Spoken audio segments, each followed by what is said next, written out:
আসসালামু আলাইকুম এভরিওয়ান, সবাই কেমন আছেন? আমি আছি আলহামদুলিল্লাহ ভালো। আপনারা কেমন আছেন আমার কমেন্টস বক্সে জানিয়ে দিবেন। তো আমি আজকে চলে আসলাম আমার গ্যালারি বিডি ইউটিউব চ্যানেল থেকে। তা আজকে আপনাদের জন্য একটা ভিডিও নিয়ে এসেছি।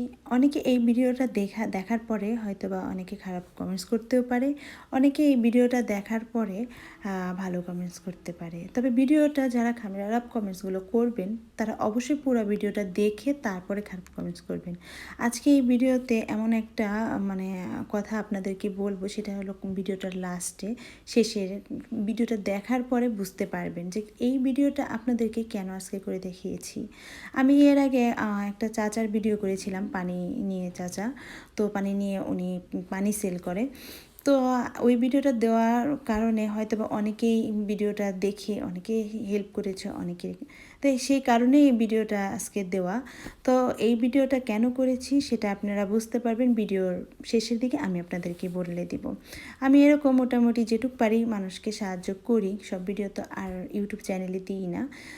যাই হোক, আমি আজকে যে খালার কথা মানে খালাকে ভিডিওতে দেখাচ্ছি সেই খালার কথাটা বলবো এবং খালার জীবন কাহিনীটাও বলবো। আমরা ঢাকা শহরে যেসব যারা মানে ফকির আছে, ভিক্ষা করে, তাদেরকে মনে করি তাদের কাছে অনেক টাকা পয়সা, তারা দিনে এত টাকা ইনকাম করে। আসলে কি টাকা ইনকাম করা এত সহজ ব্যাপার না যে তারা ভিক্ষা করতে বের হইলো আর এত টাকা ইনকাম মানে করতে পারলো।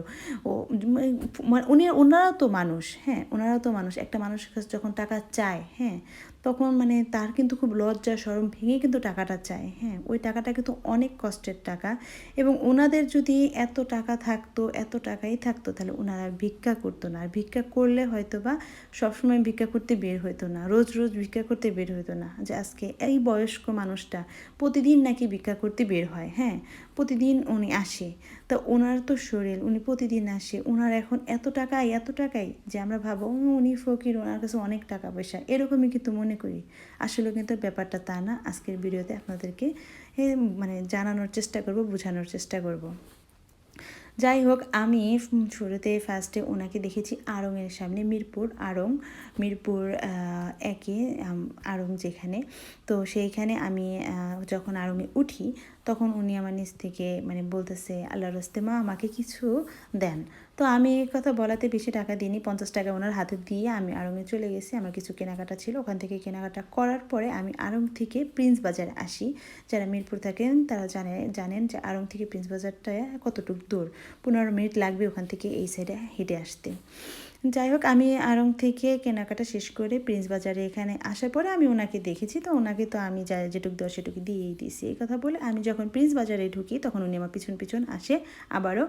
আসার পরে আমার সাথে আর কথাবার্তা বলতে পারিনি, আমি তাড়াতাড়ি করে প্রিন্স বাজারে ঢুকে গেছি। তো ওখান থেকে কেনাকাটা শেষ করার পরে বের হওয়ার পরে ওনাকে আমি আবারও দেখলাম। উনি আবার আমার পিছন থেকে ডাক দিয়ে বলতেছে, মা আল্লাহর হস্তে আমাকে কিছু দেন। তো আমি মাথা ঘুরিয়ে ওনাকে দেখি মুসকে একটা হাসি দিয়ে বলতেছি, খালা একটু আগে না আপনাকে সেই আড়ংয়ের সামনে দিলাম। পরে উনি আমার দিকে তাকিয়ে বলতেছে, ও আমাকে দিছেন, আসলে মনে নাই। হ্যাঁ, তাহলে তো দিছেনি। এই কথা বলে উনি মুসকে একটা হাসি দিছে। দেওয়ার পরে এখন আমি বলতেছি যে ওই জায়গা থেকে এইখানে মানে এত দূর চলে আসলেন আপনি, তো ওই সাইড থেকেই তো আপনি কেনা মানে টুকটাক ভিক্ষা করতে পারতেন, এই দিকে আসলেন কাজ করতে। বলতেছে না ওইখান থেকে তো আর কেউ দেয় না, তাই হাঁটতে হাঁটতে হাঁটতে হাঁটতে এদিকে চলে আসছি। এরকম করে বলার পরে মানে ওনার কথা শুনে ওনার মুচকি হাসি আমার কাছে ভালোই লাগতেছিল। পরে আমি বললাম যে কখন আসছেন আপনি?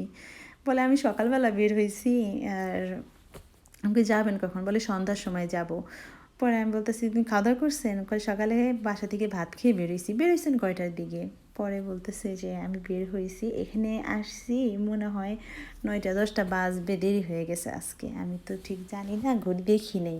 তো এই কথা বলার পরে আমি বললাম দুপুরে খাওয়া দাওয়া করেন নাই? পরে বলতেছে না মা, বাসায় গিয়ে তারপরে খাবো, মেয়ে রান্না করে রাখছে। যাবেন কখন? বলতেছে মাগরিবের পরই চলে যাব।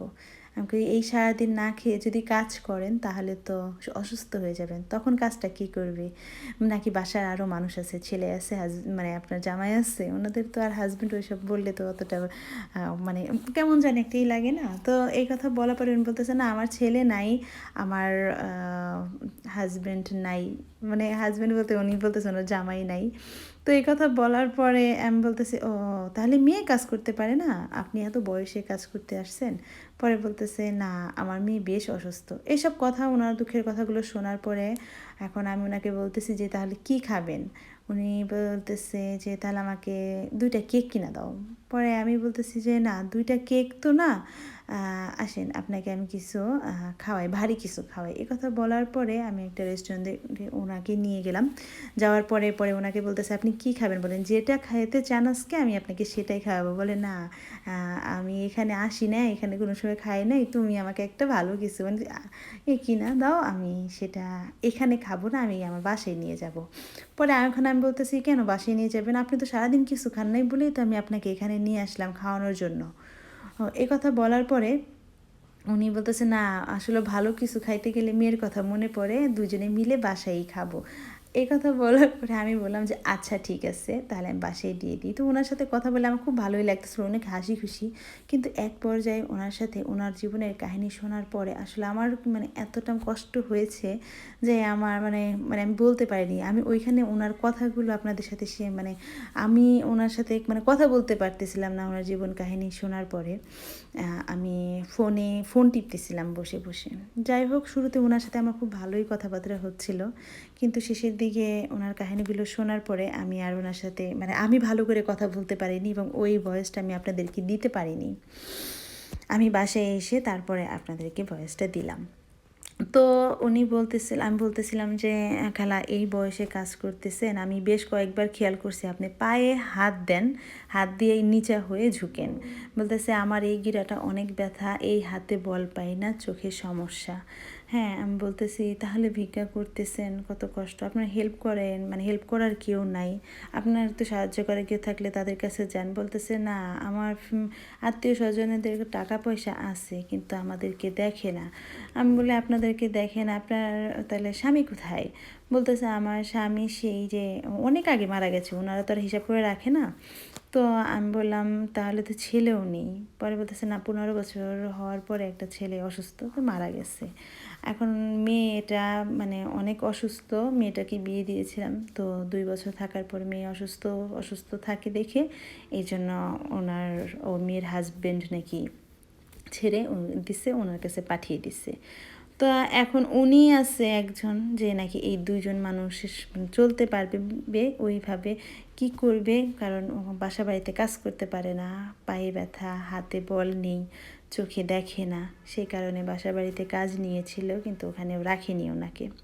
তো সেই জন্য উনি এই কাজ করতে নামছে, বেশ দিন ধরে কাজ করতেছে না, এটা আমাকে বলল।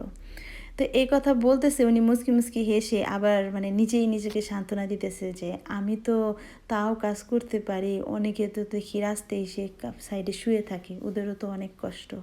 সবাই মানুষরা মনে করে আমরা ঢাকা শহরের যে ফকির, আমাদের না জানি কত টাকা, আসলে একটা মানুষের কাছে টাকা চায়া নিতে আমাদের যে কতটা কষ্ট হয়, সেটা যদি এই পরিস্থিতিতে সেই মানুষরা না পড়ে তাহলে কখনোই বুঝতে পারবে না যে এইটা কতটা লজ্জাদায়ক কাজ। তো এই কথাটা উনি বলতেছিল, আমি ওনার দিকে শুধু তাকিয়েই ছিলাম যে উনি মানে মুচকি হাসতেছে আর বলতেছে। তো আর এইটাই বলতেছে যে তারপরও আল্লাহ আমাকে অনেক ভালো রাখছে। মানে কথাগুলো মানে আমার সত্যি মানে মানে মনের ভিতরে ছুঁয়ে গেছে ওনার কথাটা। আমি আসলে তখন ওনার মানে ওনার সাথে কথা বলতে পারতেছিলাম না। আমি শুধু ভাবতেছিলাম যে ওনার খাবারটা আমি দিব আর ওনাকে আমি তাড়াতাড়ি বাড়িতে পাঠিয়ে দিব। তো এখন ওনার এত এত কথা বলতেছে, মেয়ের ওষুধ লাগে মাসে 3 থেকে 4 হাজার টাকার ওষুধ লাগে, সব ওষুধ খাওয়াইতে পারি না। হ্যাঁ হ্যাঁ, ওনার মেয়ের নাকি একটা টিউমার হয়েছে, ব্রেন টিউমার, তো ওইটা অনেক দিন ধরেই, তো এখন মেয়ের অবস্থা অনেক খারাপ। বলতেছে মেয়ে তো বাঁচবে না, আমি তো মা, কিন্তু আমার তো সয় না, আমি যেটুক ভিক্ষা করি ওটুক দিয়ে চেষ্টা করি ওকে ডাক্তার ওষুধ দেখানোর। আমার পায়ে ব্যথা, হাতে ব্যথা, আমি ডাক্তার দেখাই না। তো মা দোয়া করো আমার জন্য, আমি জানি আমার মেয়েটাকে সুস্থ করে তুলতে পারি। এই কথা বলতেছে। তো আমি কথাগুলো শুনতে পারতেছিলাম না, আমার খুবই কষ্ট হইতেছিল। তারপরে আমি কি করছি, ওনাকে তো আমি এত হেল্প মানে এত টাকা দিয়ে হেল্প করতে পারবো না, তো আমি ওনাকে যেটুক পেরেছি, আমি যেটুক হেল্প করতে পারবো বলে ওটুক টাকাই আমি ওনাকে দিলাম। ওনাকে আমি 3,500 টাকা দিছি যে এই টাকাটা আপনার মেয়ের ওষুধ কিনবেন এই মাসে। আর খাবারটা নিয়ে আর এখানে থাকবেন না, খাবারটা নিয়ে দ্রুত বাসায় চলে যাবেন, গিয়ে মা আপনি আর আপনার মেয়ে দুজনে মিলে খেয়ে নেবেন। তো এই ধরনের কথাবার্তা বলার পরে উনাকে আমি আর একটা প্রশ্ন করিনি, কারণ যেসব কথা উনি বলতেছে এবং এই সব কথা বলার পরে উনি বলতেছে আল্লাহ আমাকে ভালো রেখেছে, এরপরে আমি আর ওনার মানে এত হাসি মুখটা দেখছি এত কষ্টের মধ্যে, আমি আর ওনাকে কিছুই বলতে পারিনি। তবে উনি যাওয়ার আগে আমাকে বলল যে মা তোমার মাস্কটা খুলো, আমি তোমার মুখটা দেখি, আর তুমি কি এখানে মাঝে মাঝে আসো? আমি বলতেছি যে না, আমি এখানে মাঝে মাঝে আসি না, আমি হঠাৎ করে আসি। বলে তুমি আসলে নয় আমাকে আড়ংয়ের সামনে দেখবা, আর নাহলে প্রিন্স বাজার, এই দুই জায়গায় আমি থাকি, এখানে আমাকে দেখবা, আর দেখলে আমার সাথে কথা বললো। তা আমি বললাম আচ্ছা ঠিক আছে। আর মাস্কটা খোলার পরে উনি আমার দিকে তাকিয়ে আছে আর মুসকি মুসকি হাসতেছে। যাই হোক, উনি আমাকে অনেক দোয়া করলো। আমার এইটুক দোয়াই আসলে আমার কাছে অনেক পাওয়া। আপনারা যারা এই রকম যাদের বয়স্ক মানুষ দেখবেন, যেটুকুই পারেন, যার যেটুক সামর্থ্য ওইটুকুই আপনারা চেষ্টা করবেন হেল্প করার জন্য। তো আমি একটা মানে একটা ভুল ধারণা ছিল আমার, যে আসলে ঢাকা শহরে যারা মানে ভিক্ষা করে খায় তাদের আসলে অনেক টাকা, এই মানে ভুল ধারণাটা আমার ভিতরেও ছিল। আসলে কিন্তু তা না, তাদের মানে জীবনেও অনেক বড় দুঃখ থাকতে পারে। তো আপনারাও চেষ্টা করবেন যে এইভাবে একটু কম বেশি যাদের আছে বেশি তারা ওইভাবে হেল্প করবেন, যাদের কম আছে তারা ওইভাবে ওই কম দিয়ে একটু হেল্প করার চেষ্টা করবেন, তাহলে হয়তো বা আপনার কিছু টাকা তার জন্য অনেক উপকার হতে পারে। তো গাইস প্লিজ আমার জন্য দোয়া করবেন, আমি জানি সবাইকে এইভাবে অল্প কিছু হলেও হেল্প করতে পারি। তো আমার ভিডিওটা এখানেই শেষ করছি। আল্লাহ হাফেজ।